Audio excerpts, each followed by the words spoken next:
Oblique Order Part 2, a dangerously incompetent strategy guide for World of Tanks. I'm driving the Skoda T24 Czechoslovakian Tier 5 medium tank. We're on Ensk. It's a Tier 5 battle. Now, I've produced a strategy guide before entitled Oblique Order.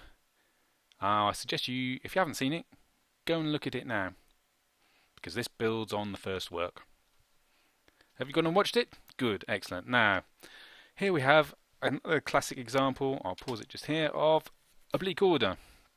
Our tanks, our friendly tanks, have massed in the west. We have concentrated our firepower, and we haven't gone east at all, with the possible exception of that Matilda 4. Now, many people would say this is a bad thing. Oh no, defend the base, defend the base. But the point I really want to make about it in this video, in conjunction with the oblique order, is to defend the base, you don't have to stop the enemy tanks getting to it. You just have to be able to shoot them once they get there. You'll see what I mean in a little bit. But in the meantime, we haven't gone east. Not a problem, so long as we're all aware of it. And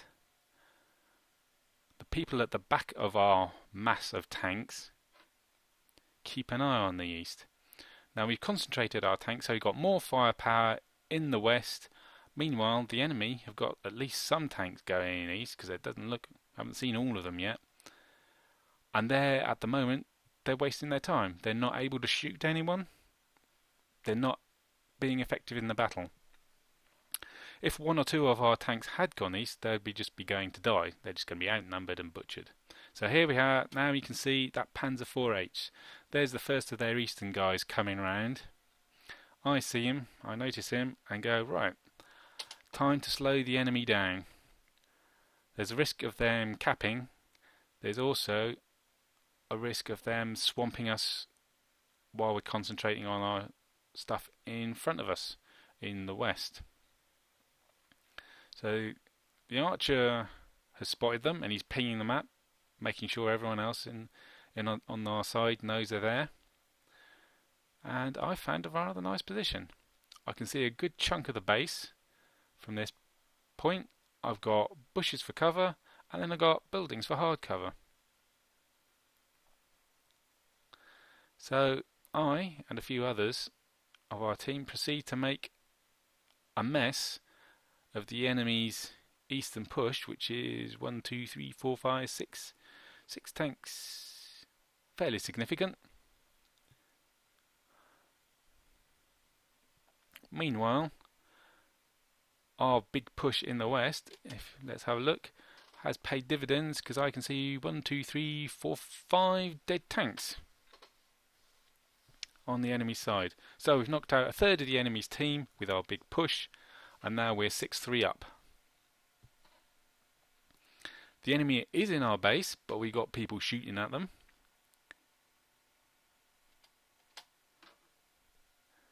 And the people who are shooting at the base are in pretty good defensive positions, so they're going to have a hard job digging us out. So we got an advantage, and we can just pummel them. And as you can see, they're all dying, all on low health, running around, and they've just been butchered.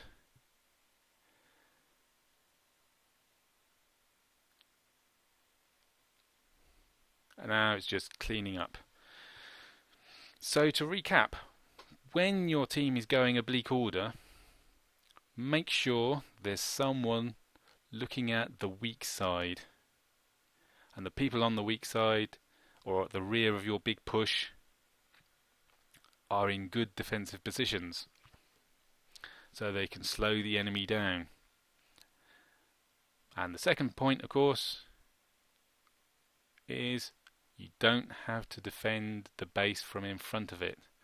You only have to be able to shoot the enemy once they get into it. And since most bases are quite open and there's cover around them, that's often an easier job than moving between the enemy and your base.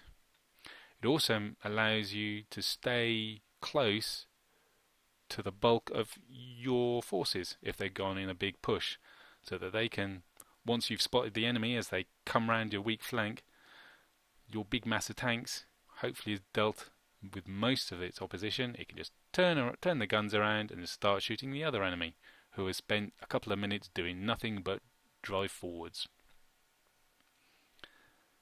Well, that's enough strategy for this guide. Happy tanking!